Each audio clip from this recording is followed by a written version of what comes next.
अस्सलाम वालेकुम, मेरा नाम है आमिर शेख और आप देख रहे हैं प्रोग्राम आपसे मुलाकात। आपको हमारे प्रोग्राम का फॉर्मेट तो पता ही है कि इस प्रोग्राम में हम आपकी मुलाकात हैदराबाद की किसी एक ऐसी पर्सनैलिटी से कराते हैं जिसने किसी न किसी शोबे में अपना नाम बनाया हो। आज जो हम आपकी मुलाकात करवाने जा रहे हैं वो NA 220 के रुकने कौमी असम्बली सैयद वसीम हुसैन हैं। आए चलते हैं उनकी ज़िंदगी के मुख्तलिफ़ पहलुओं के बारे में जानने की कोशिश करते हैं।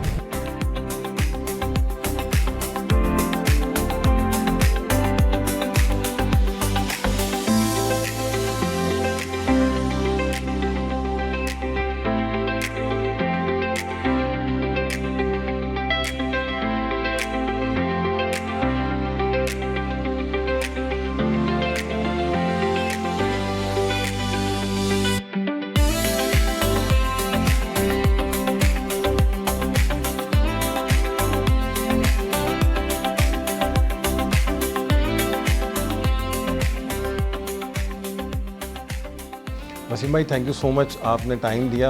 वो के बड़ी मसरूफियात हैं, असम्बली के इजलास भी चल रहे हैं, तो छोटे छोटे से सवालात हैं हमारे शहर के बारे में भी और आपके बारे में भी। इसमें हम आपको डिस्क्राइब ज़्यादा करेंगे बानिस्बत पार्टी, शहर और वो सब चीज़ें। सबसे पहले तो मैं आपको, आमिर भाई, आपकी पूरी टीम को, फरहान भाई को, सब पूरी टीम को वेलकम करता हूँ कि आपने मुझे कम से कम अपने तासुरात इसी हवाले से मैं अपनी ज़िंदगी के हालात आपके सामने रखूँगा, पार्टी के हालात सामने रखूँगा। स्पेशल थैंक्स आपकी पूरी टीम का, आपका पूरी टीम का। वसीम भाई, मेरा सवाल है, एक सादा सा सवाल है, तारीख़ पैदाइश क्या है और तालीम कहाँ तक हासिल की है? मेरी 1972 की पैदाइश है, अप्रैल का महीना है, 11 अप्रैल है, और मेरी ग्रेजुएशन है, मैंने सचल कॉमर्स कॉलेज से BCom किया है। सियासत का आगाज़ किस उम्र से किया? सियासत का आगाज़ मेरा 1988 में APMSO Hyderabad city science college से मेरा सियासत का आगाज़ रहा। इस कौम के लिए जो एक फरसूदा निज़ाम है उसके लिए शायद मैं अपना कोई हिस्सा डाल सकूं, तो यही मेरी सियासत का आगाज़ था। एक एहसास महरूमी थी, तो फिर मैंने APMSO का हिस्सा बना। उस दौर में सियासत करना बड़ा मुश्किल काम था, मतलब गिरफ्तारियाँ और मुश्किलात थी, लोग सियासत को अच्छा नहीं समझते थे। तो क्या घर से कोई मतलब मुखालफत नहीं आई या परेशानियाँ नहीं आई? मुझे अच्छी तरह याद है 1988 में जब मैं APMSO का यूनिट मेंबर बना सिटी साइंस कॉलेज का, वो पहली मरतबा उसका आगाज़ हुआ, और मेरे सीनियर जुल्फ़कार खानज़ादा भाई उस वक्त APMSO के यूनिट इंचार्ज बने और हम कमेटी में थे। तो मैं समझता हूँ कि शायद 15 दिन बाद ही मुझे अरेस्ट कर लिया गया था, और मरहूम उस वक्त सलीम इनकलाबी भाई APMSO के ऑर्गेनाइज़र होते थे, तो उन्होंने अपनी जद्दोजहद करके मुझे 5 घंटे के अंदर छुड़वा लिया था। शादी कब हुई? शादी मेरी 1997 के अंदर हुई, और अरेंज मैरिज हुई। खुशी की बात ये, अरेंज मैरिज हुई वालिदैन की मर्ज़ी से। मुश्किल सवाल है, इसलिए मैंने पहले ही बता दिया कि arrange marriage. Arrange marriage, okay. मिजाजन हुस्न परस्ते हैं या अकल को हुस्न पर फोकियत देते हैं? असल में मैं उसूल परस्त हूँ, और उसूल के ऊपर मैं समझौता मैं नहीं समझता कि मुझे 37 साल अगर इस MQM में हो गए तो मैंने उसूल पे कोई समझौता किया हो। ये बड़ी अच्छी बात है। ये अदाकारा आपको कौन सी पसंद है? अदाकारा, इतनी अदाकाराएँ किस किस का नाम है? इतनी पसंद है आपको? पसंद नहीं है, इतनी अदाकाराएँ कि समझ में नहीं आता कि किसको पसंद किया जाए। ओके, कोई एक? मुश्किल सवाल है। ओके, हम स्किप करते हैं। ज़रिए आमदन क्या है और अंदाज़न कितना है? हमारा इलेक्ट्रॉनिक्स का बिज़नेस है, और मूवी मेकिंग का, शादी ब्याह के अंदर जो मूवी मेकिंग का हमारा बिज़नेस है, और कंबाइंड हमारा एक सब भाइयों का कंबाइंड है। और अल्लाह का शुक्र है, हम 5 भाई हैं, और 5 भाई एक साथ बिज़नेस करते हैं। अल्लाह का लाख लाख शुक्र है इस दौर के अंदर। आप टैक्स कितना देते हैं? ये मेरा टैक्स मेरी सैलरी के, जो सैलरी है मेरी उस सैलरी से ही डिडक्ट मेरा होता है, और कम से कम वो मेरी जो सैलरी आती है गवर्नमेंट की तरफ से वो खुद ही डिडक्ट हो जाता है। और अब ये जो इनकम टैक्स के लॉयर हैं मेरे, वही इन चीज़ों को, सारी चीज़ों को देख रहे होते हैं, जो फिर उनकी जो स्लिप आती है हमें डिडक्ट होकर वो हम अपने इनकम टैक्स को दे देते हैं। बाकी ही ना मूवी मेकिंग के हवाले से जो मेरा टैक्स बनता है वो हम टैक्स पे करते हैं उसमें। अब इमीडिएट फैमिली में आते हैं तो फैमिली में कौन कौन है और फैमिली को वक्त दे पाते हैं? मतलब इतनी मुश्किल, पहले तो इस्लामाबाद, फिर आप खुद भी एक्टिव इतने ज़्यादा हैं कि जो काम काउंसलर्स का है वो आप खुद कर रहे होते हैं। आप यकीन करेंगे मेरी फैमिली, मेरी मिसेज़, मेरे 2 बच्चे हैं। अभी मैंने 1 साल पहले अपने एक बेटी की शादी की। मेरे घर वाले मुझसे परेशान हैं कि मैं घर में रात को 5 बजे मैं आता हूँ और आने के बाद फिर खाना खाता हूँ और फिर सो जाता हूँ, और अभी नाश्ता आपकी मौजूदगी के अंदर करूँगा। जी बिल्कुल, बहुत लेट आपका। और घर वाले अब मुझसे तकाजा करने लग गए कि अब आप अपने आप को फ्री करें, हमें भी टाइम दें। बेटों में से आपके 2 बेटे हैं, किसी को सियासत में लाने का इरादा है? कतई तौर पे नहीं। अच्छा, कतई तौर पे नहीं। कतई तौर पे मतलब पूरी जिंदगी पाकिस्तान की सियासत और जो एमपीएम की सियासत थी, जिस सियासत में मैंने हिस्सा लिया था, उस वक्त में काम की मेरिट के ऊपर फैसले होते थे। बिल्कुल। मैं समझता हूँ कि शायद मैं अपने बच्चों को मना करूँगा कि आप सियासत के अंदर हिस्सा नहीं लें, अपनी एजुकेशन मुकम्मल करें, प्लस अपने फैमिली को टाइम दें। ऐवान में आपका अंदाज़े गुफ्तगू बड़ा जारहाना होता है, तो क्या वजह है? मतलब ये कौन सा गुस्सा है जो आप मतलब ऐवान के अंदर मतलब दिखा रहे होते हैं? आमिर भाई, मसला असल में बुनियादी तौर पे ये कि जिस मकसद के तहत मैं इस तहरीक को मैंने ज्वाइन किया था, जो मेरी एमकेएम किसी की मेरास नहीं है, एमकेएम मेरी है। ये तमाम शहर के अर्बन लोगों की नुमाइंदा जमात है। जब मैं मसाइल देखता हूँ कि 18वीं तरमीम आती है, 18वीं तरमीम के बाद 17 महकमे सूबे को दे दिए जाते हैं और पाकिस्तान की सियासत चंद ख़ानदानों की हद तक ही महदूद रहती है, तो मैं फ्रस्ट्रेशन का भी शिकार होता हूँ। और फ्रस्ट्रेशन के अंदर फिर मुझसे गलत बर्दाश्त नहीं होती, और वही मैंने अपनी असम्बली की तकारीर में भी कहा था कि मैं नुमाइंदगी किसकी करूँ, हुकूमत की करूँ या अपोजिशन की करूँ, या मैं उस आवाम की करूँ जिस आवाम ने मुझे वोट देके या मुंतखब करके भेजा है। तो वही मैं फिर हुकूमत को भी और अपोजिशन को भी, दोनों को लपेटता हूँ। और इसकी वाज़ेह मिसाल आपके सामने है कि मेरी लास्ट बजट स्पीच जो थी, उसमें मैंने अपनी पार्टी क़यादत से भी कहा, रिक्वेस्ट की है, मैंने हाथ जोड़ के इल्तिजा की है कि अगर हमारी सुनवाई फेडरल गवर्नमेंट नहीं कर रही तो हमें अपोजिशन की बेंचों पे बैठना चाहिए, हमें रिज़ाइन देना चाहिए और हमें अपोजिशन बेंचों पे बैठकर आवाम की जंग लड़नी चाहिए, जिस मकसद के लिए एमकेएम बनी। एमकेएम से सियासत का आगाज़ किया, नाम मसाइब हालात में भी एमकेएम के साथ रहे, आज एमकेएम को आप कहाँ देख रहे हैं? इंशाअल्लाह ताला आपको अगस्त तक एमकेएम बेहतर नज़र आएगी।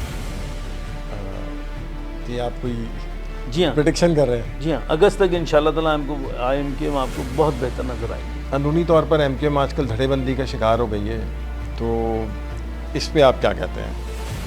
देखने वाले शायद एमकेएम को मजबूत देखना नहीं चाहते थे। आपके इस चैनल के तवज्जुह से मैं बड़ी जिम्मेदारी के साथ ये कहूँगा कि देखने वाले शायद एमकेएम को पसंद नहीं करते थे, उनके लिए क़यादत नहीं, एमकेएम शायद नापसंदीदा जमात थी, क्योंकि एमकेएम वो जमात थी जो कराची के माशी हब को लेके चलती थी। जी, कंट्रोल था एमकेएम का मुकम्मल। एमकेएम वो जमात थी जो मुतवस्सित तबके के किसी भी शख्स गरीब को की जमात थी। मैं आपके सामने बैठा हूँ कि मैं एक लोअर मिडिल क्लास से मेरा ताल्लुक़ था। ये आज अल्लाह का शुक्र है, ये 2016 में मैंने 150 गज़ का प्लॉट लिया, उस प्लॉट को लेके मैंने अपना ये घर बनाया, बच्चे की शादी की, ये घर बनाया। अच्छा, आपके रूटीन में अब भी बाहर चाय के होटलों पर बैठना है या? बिल्कुल 100% आज भी होटलों पे बैठना है। और मेरा एक बहुत ही अच्छा दोस्त कामरान कुरैशी, आज वो कौमे के अंदर है, मुझे उसकी बड़ी याद आती है। हम रात भर उसके साथ हम बैठते थे। इसी तरह हमारे एक मुंतखब नुमाइंदे थे, एमपी थे, ज़ुबैर अहमद खान भाई, उनकी बहुत याद आती है। इसी तरीके से मरहूम अल्लाह जन्नत नसीब करे गवर्नर जमील भाई, जी बिल्कुल। एक उसूल पसंद आदमी थे, डट जाने वाले आदमी थे, आज उनकी बहुत याद आती है। क्योंकि ये वो ज़िंदगी के लम्हात थे कि हमें उनसे सीखने का भी मौका मिलता था, सिखाने का भी मौका मिलता था। हम एक दूसरे से कंफर्टेबल जोन के अंदर थे, इख्तलाफात भी होते थे, लेकिन उसूल की बात के ऊपर हम कायल हो जाते थे या कायल कर देते थे। इस तरह बस अब होटल का अभी भी बैठते हैं, लेकिन अब वो दिल नहीं चाहता उस स्पॉट पे बैठने जहाँ वो दोस्त हमारा। जी मैंने आपको देखा है बगैर सिक्योरिटी आप रोड पे, मतलब मेन रोड पे, कोर्ट के सामने आप होटल पे कुर्सियों पे बैठे हुए, बेंचेस पे, और पूरी पूरी रात हम जब गुजरते तो मोस्टली आप बैठे हुए होते हैं। तो आमिर भाई शायद हैदराबाद के अंदर में अपने दोस्तों का, दोस्त मेरा ख्याल रखते हैं। मुझे कई मरतबा उन्होंने मारने की कोशिश की, लेकिन अल्लाह ताला का शुक्र है मारने वाले से बचाने वाले की ज़ात बहुत बड़ी है, परवरदिगार। मुझे अल्लाह ताला ने बचाया। आप जिस दौर से सियासत कर रहे हैं, उस दौर के अंदर सियासत में तशद्दुद का अंसर बहुत था, तो क्या आपको कोई वाक़या याद है? बस ये आप समझ लें कि जब मेरी भतीजी की डेथ हुई, यानी कि पुलिस शेलिंग की वजह डेथ हुई, तो जनाजा पढ़ाया जा रहा था मक्का सुबहानी मस्जिद बालूशाही में, जी महल्ले में। 4 मोबाइलें बख्तर बंद समेत मैयत बस KKF की मैयत बस के साथ खड़ी हुई थी कि मैं जनाजे में नमाज जनाजा के लिए आऊँ और गिरफ्तार। कितनी बार जेल गए और मुकदमे आप पर कितने बने? मेरे पे 4 मुकदमात बने थे और अल्लाह का शुक्र है उसमें बाइज़्ज़त में तौर पे बरी हुआ। और जलाओ घेराव के थे, कोई करप्शन, कमीशन और किसी गलत एक चीज़ के। मेरे वालिद मोहतरम को मैं यही बात कहता था कि आपको फ़िक्र करने की ज़रूरत नहीं है, क्योंकि ये पॉलिटिकल केस हैं। सियासत में किसको आइडियल समझते हैं?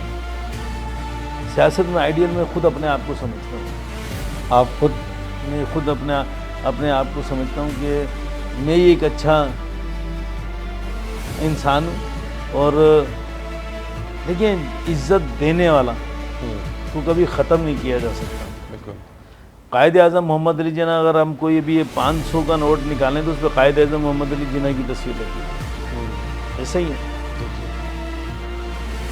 कायद के साथ बहुत सारे लोग आए, कायद आज़म मोहम्मद अली जिन्ना की बात कर रहा हूँ। जी जी जी जी। बहुत सारे लोग आए, लेकिन नाम उनका कायद ही कायद आज़म मोहम्मद अली जिन्ना।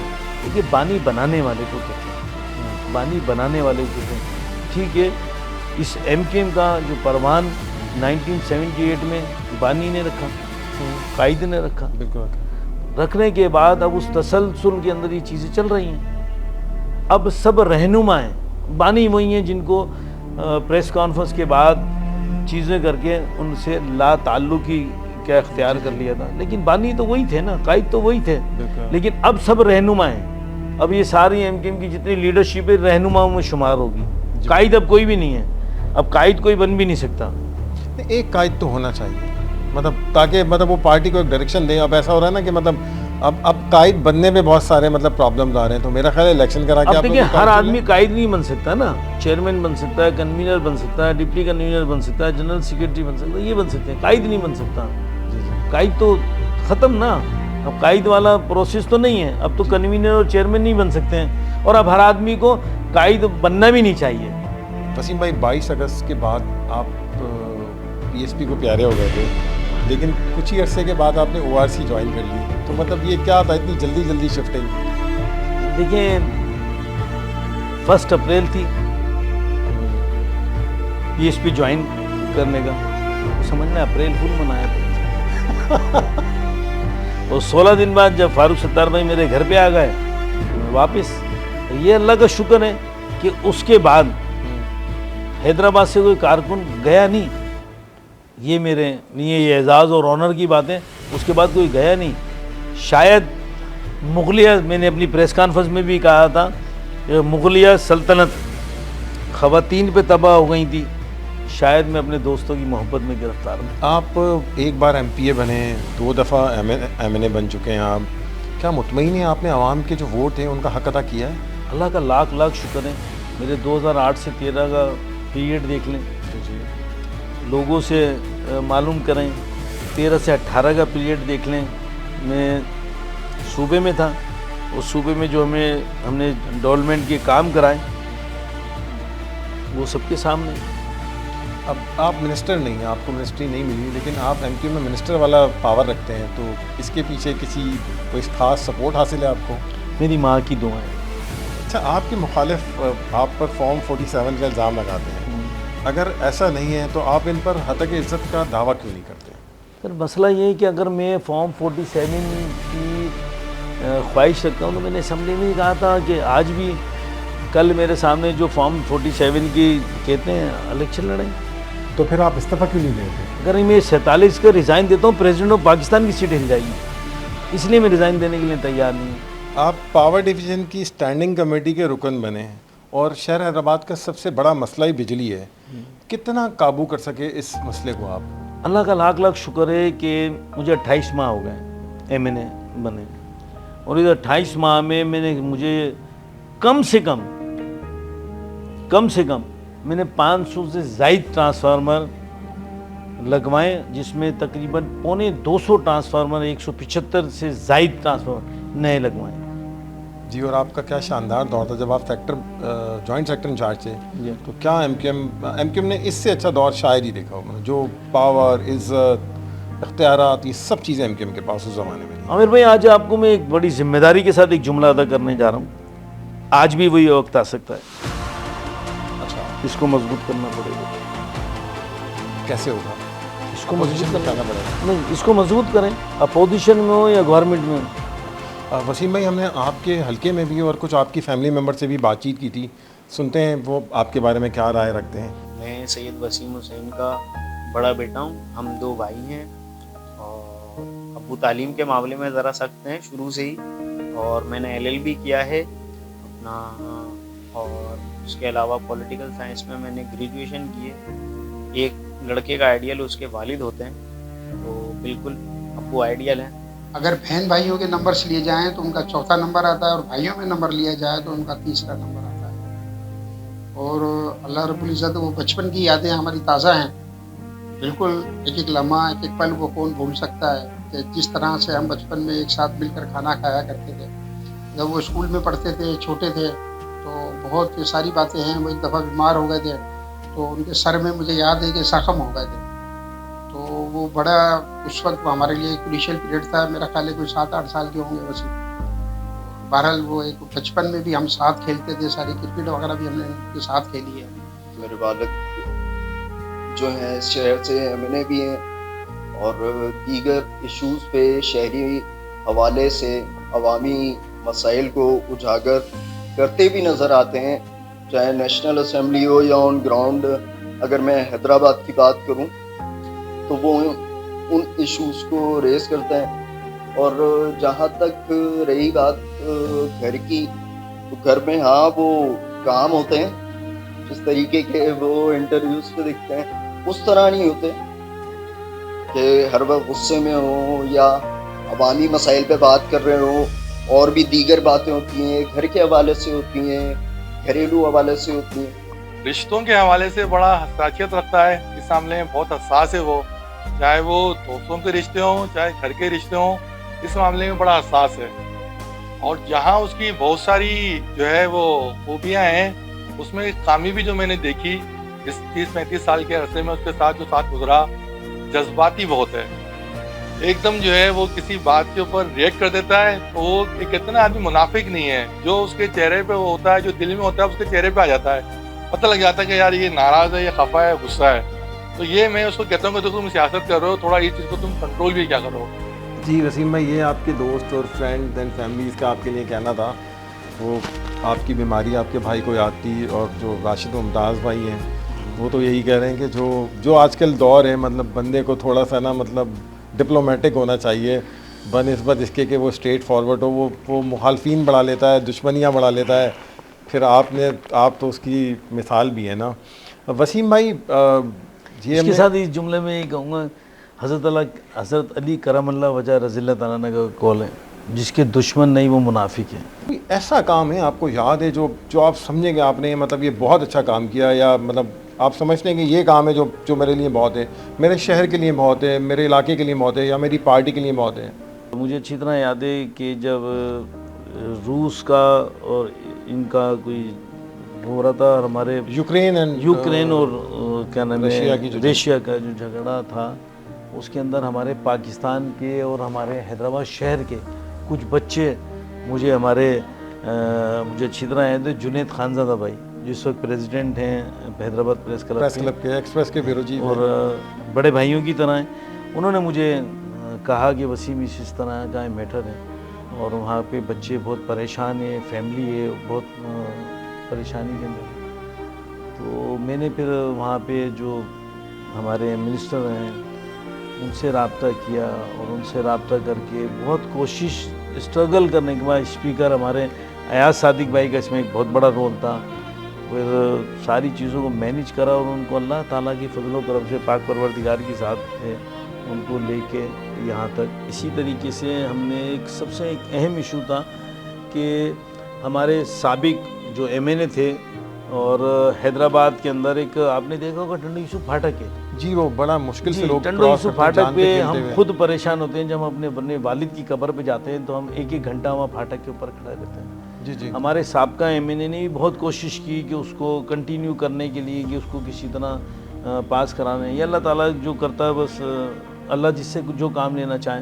तो अल्लाह का शुक्र है कि हमने रेलवे की स्टैंडिंग कमेटी में भी हूँ मैं, तो हमने अपनी स्कीम वहाँ पे पेडिस्टल ब्रिज की वो इंशाल्लाह ताला हमारा टेंडर प्रोसेस हो गया है और पाइपलाइन के अंदर है। बहुत जल्द हैदराबाद के लोगों को हम टंडो यूसुफ वाले पे पेडिस्टल ब्रिज जिसमें मोटरसाइकिल भी, जनाजा भी जा सकेगा और रिक्शा भी जा सकेगा, और ये अल्लाह ताला का करम है, ये अल्लाह ताला मुझसे करा रहा है। ये एमएनए के फंड से करवाएंगे आप? जी, एमएनए के हमारे सेप 2025-26 के अंदर हमने ये स्कीम रखी हुई है, वो चीज़ होगी। इसी के साथ फिर हमारी आपने जैसे कहा कि जो इस टाइम के अंदर जो मुझे जो याद आ रही हैं जो चीज़ें, एक हमारी यूनिवर्सिटी थी जब 22 अगस्त हुई, तो 22 अगस्त 2016 के बाद 17 आया। 17 में हमारी सेनेटर थी नून लीग की राहिला मक्सी जी, बिल्कुल, उन्होंने एक प्रोग्राम वज़ीर आज़म से प्रोग्राम रखा और प्रोग्राम रखने के बाद हमारे से उन्होंने बैठ के मुझसे बात की। मैं मेंबर नेशनल असम्बली था, वो सेनेटर थी, उन्होंने प्रोग्राम किया था, उसमें वज़ीर आज़म नवाज शरीफ तशरीफ़ लेके आए थे और वहाँ पे हमने उनसे बातचीत की थी। कैंट के अंदर हेलीपैड से उतरे, वो उनको रिसीव भी हमने किया था और लेके फिर जब आए थे तो हमने वहाँ अपनी रखी थी चीज़ें, उनको डिमांड दी थी, जिसमें हमने हैदराबाद एयरपोर्ट को फंक्शनल करने की बात की थी, जिसमें उन्होंने कहा था कि हम इस पर हज और उम्रे और कार्गो की सहूलत हम यहाँ पे आपको देंगे। इसी तरह हमने एक यूनिवर्सिटी की का कहा था, तो उन्होंने यूनिवर्सिटी का उसी में आपको मैं क्लिप भेज दूंगा, यूनिवर्सिटी का उन्होंने वहाँ पे ऐलान किया। हमने हायर एजुकेशन कमीशन से जो यूनिवर्सिटी बनाने का इदारा होता है उससे हमने परमिशन ली, वो परमिशन हुई। उसके बाद एक प्रोसेस में 1 अरब रुपए की हमने ग्रांट PHDP में ग्रांट रखी। जब 1 हफ्ता रह गया तो मरहूम कंवर नवेद जमील भाई, वो आज इस दुनिया में नहीं है, वो और मैंने नवेद भाई से रिक्वेस्ट की, नवेद भाई हम वज़ीर आज़म के पास चलते हैं। शाहिद खाकान अब्बासी साहब आ गए थे, वज़ीर आज़म नवाज शरीफ साहब फारिग हो गए थे जी। तो हमने जब उनके पास जाके बात की तो मुझे उन्होंने कहा कि जी 18 अमेंडमेंट के बाद चीफ सेक्रेटरी सिंध ने ये लेटर भेज दिया। उन्होंने कहा है कि 18 अमेंडमेंट के बाद आप यूनिवर्सिटी नहीं बना सकते, इंस्टीट्यूट बना सकते हैं। 1 हफ्ता रह गया और 1 हफ्ते पहले आप बता रहे हैं कि जी हम यूनिवर्सिटी नहीं बना सकते, इंस्टीट्यूट बना सकते हैं। तो वो फिर प्रोसेस चलता रहा। फिर हमारे बाद दूसरे एमएनए आए, उन्होंने उस प्रोसेस को कम किया और वो फिर होने के बाद हमारा इंस्टीट्यूट, फिर हमारे चेयरमैन खालिद मकबूल भाई क्या नाम है मिनिस्टर एजुकेशन हो गए, फिर वो प्रोसेस को उन्होंने लिया और लेने के बाद ये हुआ। तो इब्तिदा 2017 में नवाज शरीफ साहब और ये आगाज़ मेरे हाथ से ही हुआ था। Are you talking about HITIMS, Hyderabad institute of technology and sciences? जी जी जी जी, जहाँ ये 28 महीने की कारकर्दगी की बात हो रही है कि मैंने 28 महीने में क्या करा। एक मुझे एक और कि हैदराबाद शहर के अंदर आपने देखा होगा कि एक M9 एक जो GT रोड है, मोटरवे नहीं है, GT रोड है, और हमने अपनी स्पीच में भी कहा है कि GT रोड है और इंशाल्लाह ताला वो भी बनने के लिए जा रहा है। उसके बाद 3 किलोमीटर के फासले पर एक ये टूल लगा दिया गया है जो NLC का टूल है, जिसका टेंडर पहले माजी के अंदर 1 अरब 20 करोड़ का हुआ था, अब 1 अरब 30 करोड़ का हुआ है। वो हमने टूल हैदराबाद के लोगों के लिए फ्री करा दिया कि वो शनाख्ती कार्ड देख के लोगों को वो फ्री हो जाएगा, जिसमें तमाम ज़बानें बोलने वाले। ये अल्लाह ताला का एक करम है। इसी के साथ मुझे एक वो वाक़या बड़ा है और मुझे दुख भी होता है। दुख इसलिए होता है कि मैं आपको बताऊंगा, मैं उसूल पसंद है, मैंने कहा उसूल के ऊपर। मेरे रात के 3 बजे मेरे पास एक साहब आते हैं, मेरे हल्के के, हीराबाद टाउन से ताल्लुक़ होता है इनका। वो तशरीफ़ लेके आते हैं और वो कहते हैं कि मेरे बच्चे को वहाँ पे सऊदीया हज करने, मेरी बीवी यानी कि उनकी बहू और बेटा दोनों हज करने गए थे। और वो किस साल में? ये अभी इसी जो अभी हज हुई है 26? जी जी जी जी जी। और उनको पुलिस ने वहाँ पे पकड़ लिया। मैंने जी क्यों पकड़ लिया है? उन्होंने बताया कि उनके पास कोई दरहम थे, दरहम उन्होंने यहाँ से किसी 2000 दरहम लिए थे और वो जाके वहाँ पे उन्होंने कोई एक वॉच ख़रीदी, वो दरहम को कन्वर्ट किया रियाल में और लेके वो अपने होटल चले गए। दूसरे दिन दोपहर में वहाँ पर सऊदीया गवर्नमेंट की इंतज़ामिया, पुलिस थी, इंटेलिजेंस थी, उन्होंने आके उस लड़के को वहाँ से गिरफ़्तार किया। गिरफ़्तार करके होटल की तलाशी ली, तलाशी लेने के बाद वो ले गए। अल्लाह का शुक्र है, 15 मिनट बाद मिनिस्टर साहब का मेरे पास जवाब आया कि वसीम, ये हमारे जो हाई कमिश्नर होते हैं सऊदीया के, मैं उनसे रब्ता करता हूँ और उनसे मैं कहता हूँ कि इंशाल्लाह कोई रास्ता निकालते हैं और इंशाल्लाह ताला आपका मसला हल कराते हैं। मैंने उसी वक्त वही जो मिनिस्टर साहब का जुमले थे, मैंने उनको हज़रत जो मेरे साथ हल्के की आवाम के इनका बच्चा था उनको बताया। और अल्लाह के फजल करम से दोपहर 3 बजे, सुबह 12:30 बजे मिनिस्टर साहब ने मुझे मैसेज किया, वसीम उनको हमने बात कर ली और उनको रिलीज़ करा रहे हैं। और 3:30 बजे 4 बजे वो अपनी होटल में अपनी बीवी के पास आ गए और मैंने उनसे यही रिक्वेस्ट की। मैंने मिनिस्टर साहब का भी शुक्रिया अदा किया, उनके वालिद को भी मैंने कहा कि आप सिर्फ ज़रूर ये कर दीजिएगा कि मेरी माँ के लिए दुआ कर लीजिएगा। हज, अब उनका हज होगा, मैंने मेरी माँ के लिए। और दुख मुझे इस बात का रहा कि वो आने के बाद उन्होंने मुझे एक फ़ोन भी नहीं किया। फिर हमारे एक सबसे इस पीरियड के अंदर, इस 28 माह के अंदर हमारे एक जैन को के 2800 मुलाजमीन थे जो जिनको फारिग किया जा रहा था। जैन को जो वापडा का पावर जनरेशन डिपार्टमेंट, जिसमें हैदराबाद का था, हमारा जामशोर था, गुड्डू था, मतलब पूरे पाकिस्तान से 2800 मुलाजमीन जिनको गवर्नमेंट ऑफ पाकिस्तान फारिग कर रही थी। तो अल्लाह का शुक्र है, उस पर हमारी बड़ी एक चीज़ चली, फिर स्टैंडिंग कमेटी में चली। फिर मैं उस पर आज भी यहाँ बैठ के प्राइम मिनिस्टर नवाज शरीफ साहब, उनकी काबीना और ख़ास तौर पे सरदार अवैस लगारी जो पावर डिवीज़न के मिनिस्टर, उनकी बहुत सपोर्ट रही। मेरे पार्टी के चेयरमैन की, मेरी मरकज़ी क़यादत की, मेरे तमाम लोगों की एक मेरे साथ सपोर्ट रही।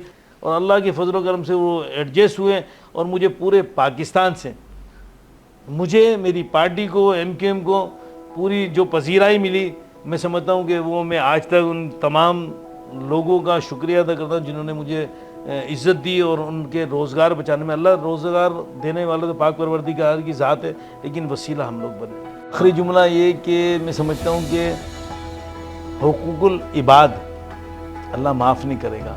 और मैं नियत मेरी ये होती है कि मुझे हुकूकुल इबाद अदा करना है, क्योंकि मरने के बाद जब कब्र में हम जाएंगे ना, तो उसमें पार्टी का मंशूर नहीं जाएगा, झंडा नहीं जाएगा, नज़रिया नहीं जाएगा। उस वक्त मेरे अमाल जाएंगे। और हर आदमी को एक नसीहत भी है और वसीयत भी है, मेरी कम से कम नसीहत भी है, वसीयत भी है कि सियासत करें तो हुकूकुल इबाद अदा करें, अल्लाह को राज़ी। अब अगर मैं समझता हूँ कि आपने भी नाश्ता नहीं किया होगा, मैंने भी नाश्ता नहीं किया, इस वक्त जो टाइम हो रहा है तो हम नाश्ता, आप इजाज़त दें तो मैं नाश्ता लगाऊँ ताकि हम नाश्ता कर लें। लगवा लें, आपकी कचहरी इतनी इंटरेस्टिंग थी कि मुझे भी अंदाज़ा नहीं हुआ।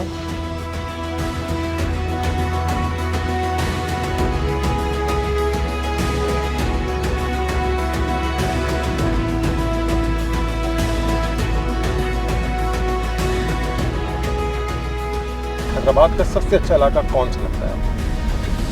मुझे तो पूरा शहर अपना हैदराबाद बहुत अच्छा लगता है। और इससे जहाँ फिर मेरी पैदाइश है, फ़कीर के प्रति सबसे इलाका सबसे अच्छा, बेहतर, और लाजमी जहाँ आदमी पैदा होता है सबसे अच्छा इलाका, मोहल्ला, वही मुझे अच्छा लगता है। हेस्को में अमले की कमी, लोड शेडिंग, फीडर्स के हवाले से आपका क्या किरदार है? सबसे बड़ी बात है कि टीम वर्क होता है, टीम वर्क की बुनियाद पे हम कुछ कर सकते हैं। तो हमने ये अपने एक जैनको के एम्प्लॉइज़ के हवाले से हेस्को का एक टीम वर्क था। फिर हमने अपने होम डिस्ट्रिक्ट के अंदर तमाम लोगों को डिस्कोज वाइज के साथ हमने प्लस उनको डिस्ट्रिक्ट वाइज डिप्यूट कराया, क्योंकि वैकेंसीज थी तो ऑल डिस्कोज में, यानी पाकिस्तान के जितने डिस्कोज हैं उन तमाम के अंदर उनको एडजस्टमेंट कराया।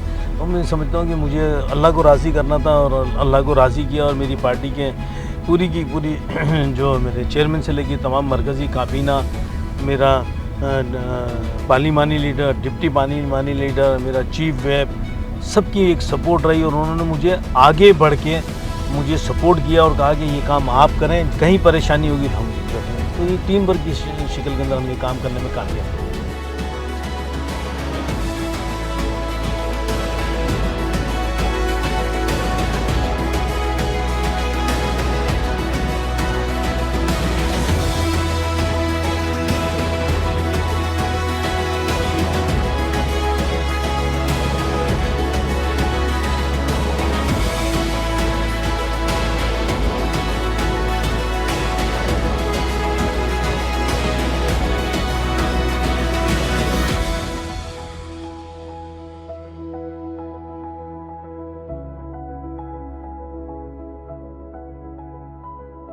हेस्को के साथ जो टीम वर्क है उसमें कितनी मुश्किल पेश आई, और आप ऐवान में हेस्को के हवाले से मतलब क्या आवाज़ उठाएंगे, और आप क्या समझते हैं सबसे बड़ा मसला कौन सा है जो हेस्को का अगर सॉल्व हो और आप ऐवान में आवाज़ उठाएं उससे सॉल्व हो जाएगा?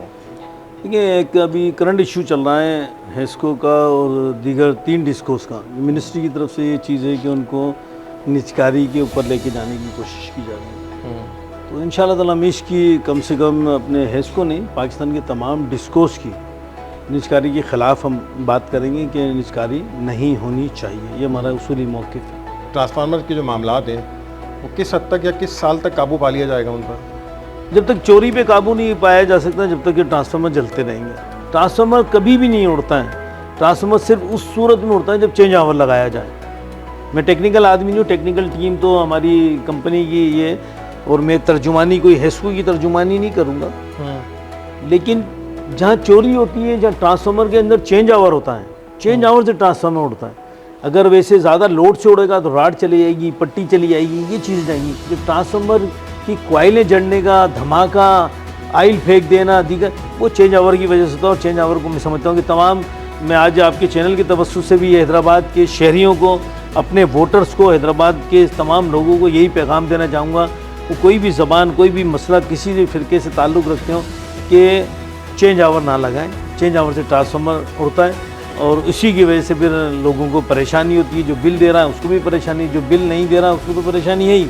और जब प्रोटेस्ट होता है, हम उन प्रोटेस्ट करने वालों के भी साथ दे रहे होते हैं। हम ये हमारे एजाज भाई बैठे हैं, हमारे एसी हजरात बैठे हैं, सब बैठे हैं, एक्सीएन हजरात बैठे हैं, ये हमसे यही तकाजा करते हैं, वसीम भाई आप बिलिंग कराएं।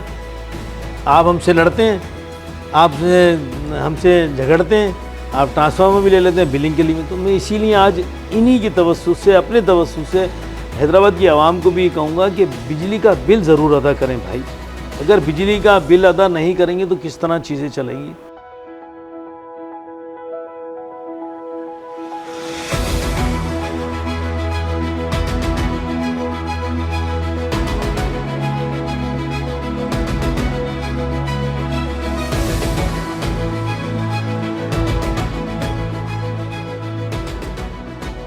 जिसने हमें वोट दिया उसके भी, और जिसने हमें वोट नहीं दिया उसके भी, हमें पूरे शहर के काम करना है इंशाल्लाह।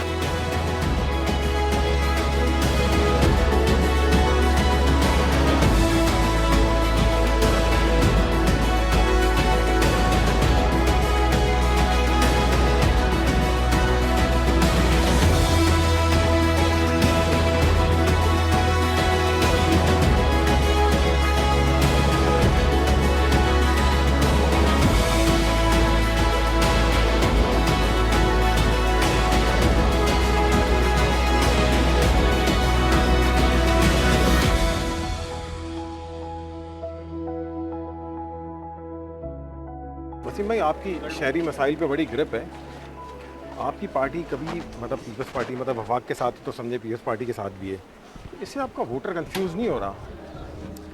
बिल्कुल वोटर कंफ्यूज इसलिए होता है कि लाजमी बात है, हम 98वीं तरमीम के बाद हम फेडरल गवर्नमेंट का तो हिस्सा हैं, लेकिन सारे के सारे सब्जेक्ट जो हैं वो सूबाई गवर्नमेंट के पास आ गए। और जब सूबाई गवर्नमेंट के पास आ गए तो सारे के सारे वसाइल, क्योंकि हमारे जो शहर हैदराबाद के मसाइल हैं वो लाजमी बात है, बुनियादी तौर पे अगर देखा जाए तो बल्दियात से वाबस्ता हैं। बल्दियात के अंदर हमारे पास सेहत और सफाई के मसाइल आ जाते हैं, फिर हमारे पास दूसरी पोर्शन आ जाता है पानी का, पानी के, और फिर लाजमी जॉब सेक्टर में फेडरल गवर्नमेंट के हवाले से हमें जॉब सेक्टर के अंदर कोई जॉब नहीं दी जा रही। सुबह ने हमारे साथ सुतेली माह का, सिंध गवर्नमेंट ने सुतेली माह का सुलूक किया हुआ है। और इंशाल्लाह ताला ये कुछ टाइम की बात है, ये हमने जो बल्दियात का कि खैरात में हमने बाइकाट के खैरात के अंदर जो इन लोगों को ये यूसी चेयरमैन, टाउन चेयरमैन या मेयर बने, वो इंशाल्लाह ताला खैरात इनसे देने के बाद तो वापस नहीं ली जा सकती, लेकिन इनको फारिग करके इंशाल्लाह ताला अपनी हम यहाँ पे इंशाल्लाह ताला अपना किला इंशाल्लाह ताला अपने हैदराबाद में लगा के रखेंगे। क्या ये आप लोगों की एक सियासी गलती नहीं थी कि जब आप लोगों ने बल्दियाती इंतखाबात का बाइकआउट किया, आप लोग आते और लड़ते उनसे? देखिए वो आमिर भाई सिलसिला ये था कि हमारी जो मरदमशुमारी थी, जो मरदमशुमारी में हमें कम गिना जा रहा था, कराची की आबादी को जिस तरह काट दिया गया था, ये हमने 1,45,000 1,45,000 पे मरदमशुमारी क्लोज कर दी गई थी। हमारी पार्टी लीडरशिप ने हमने तकरीबन 40 के करीब प्रेस कॉन्फ्रेंसेस की, फेडरल गवर्नमेंट से बात की, वज़ीर आज़म से बात की, एहसान इकबाल साहब से बात की, इन सब से बात करने के बाद हमने 75 लाख आबादी बाजियाब कराई। वसीम भाई, यहीं इन्हीं गलियों से आपने अपनी सियासत का आगाज़ किया। आज मतलब आपकी सियासत को माशाल्लाह से 30 साल से ऊपर हो गए, आज भी बेशतर हिस्सा जो है ना इसका मखदूश है। ये सारे पेवर भी ये हकपरस्त नुमाइंदों ने बनाए थे। ये 2008-13 में ये स्कूल के अंदर हमने पीने का ये तख्ती लगी हुई, आप देखिए, शोधा हकपरस्त पीने का पानी का फिल्टर बराम मुकाम शेवानी स्कूल, ये 2008 से 13 में सन भी लिखा हुआ है, आप देखें 2010, ये 2010 में ये फिल्टर प्लांट लगाया था, ये पेवर का काम कराया था, ये पानी के लिए 2008 से 13 के काम है। वसीम भाई, मैंने सुना है कि हैदर चौक पे कोई फ्लाईओवर बना रहे हैं आप? जी हाँ, हैदर चौक में इंशाल्लाह ताला हमारा वालेकुम सलाम 5 अरब का जो पैकेज है, उस पैकेज के अंदर हम हैदर चौक पे एक अपना पेडिस्टल वो ब्रिज बना रहे हैं। ये हमारे बड़े भाई आ गए कासिम भाई, जो हमारे कासिम भाई है, बड़े कासिम भाई, ये बड़ा भाई अब्बू चले गए, अब यही हमारे वालिद हैं।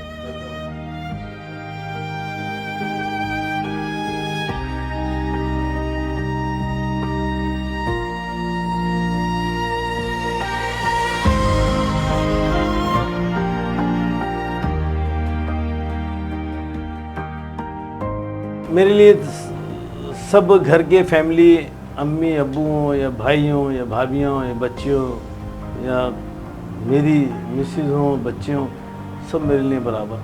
लेकिन ये है कि वालिद फिर वालिद होते हैं। जो मैं आज इतना पूरे ज़माने में लड़ रहा होता हूँ, बड़े बड़े फैसले कर लेता हूँ, वो सिर्फ इस माँ की वजह से है कि माँ, मुझे पता है मेरी माँ की दुआएं मेरे साथ हैं। मेरे बाप दुनिया से चला गया, उसकी दुआएं मेरे साथ हैं, मेरे भाइयों की, मेरी भाभियों की, मेरे सब के पूरे अहलो अयाल की, सबकी दुआएं मेरे साथ हैं। और फिर शहर, क्योंकि मैं हुकूकुल इबादत अदा कर रहा हूँ, तो लोगों की दुआएं मेरे साथ हैं।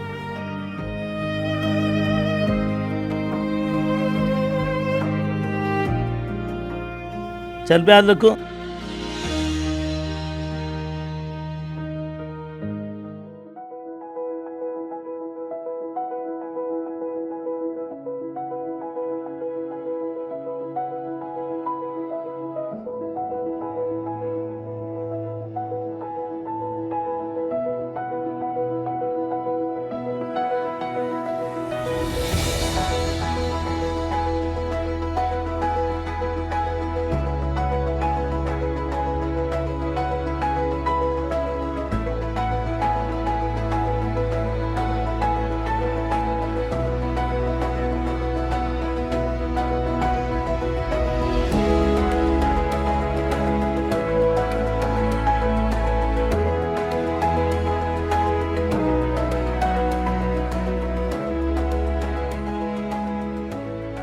भाई, आपके हलके के अंदर 2 साल पहले एक सानिया होता है, सानिया परेटाबाद। एक तो आप उसका जिम्मेदार किसे समझते हैं, जिसमें 27 लोग अपनी जान से गए और 18 लोग पूरी तरीके से ज़ख्मी हुए ना? अगर तयन करें तो तयन के अंदर तो सबसे पहले तो जिम्मेदारी बनती है थाने के एसएचओ की। जब थाने का एसएचओ मैमपुरी चलाने के लिए जिसको इजाज़त होती है, स्पेशल वाले कहीं भी अगर दुकान की पे पुड़िया बिक रही है तो उसके पास तो पहुंच जाता है।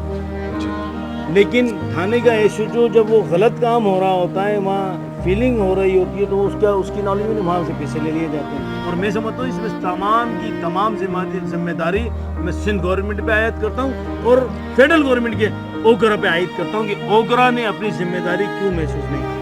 अच्छा, इसके लिए कुछ आपने कोई आवाज़ उठाई? जी बिल्कुल, मैंने नेशनल असम्बली की, मैं आपको क्लिप भेज दूँगा। नेशनल असम्बली में मैंने ओकरा को भी टारगेट किया। ये हम क्रिटिसाइज़ कर सकते हैं, लेकिन बात ये है कि यहाँ पर एक आवा का आवा ही बिगड़ा हुआ है भाई।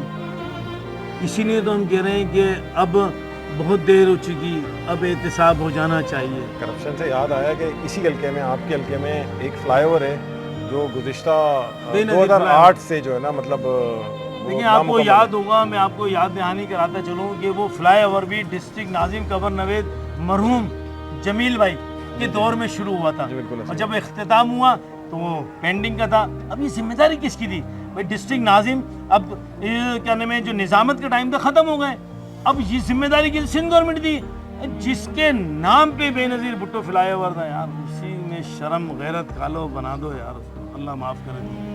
Thank you so much Wasim भाई, आज आपने हमें पूरा दिन दिया।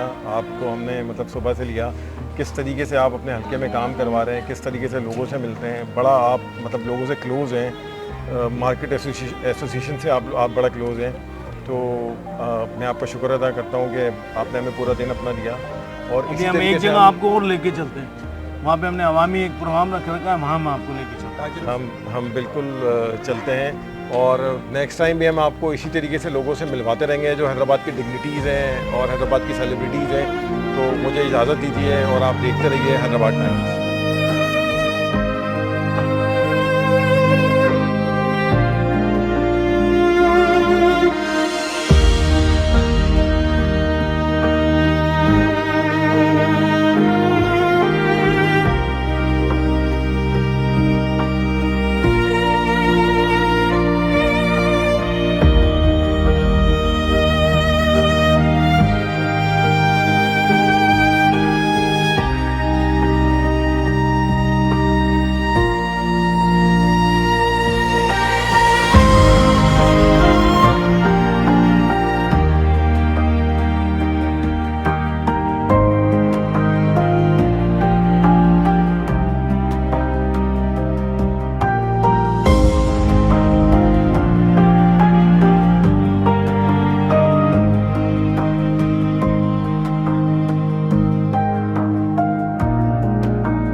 एक निराला, एक प्याला, एक अभी मैं क्या बोलूं, आगे रुक जाता हूँ।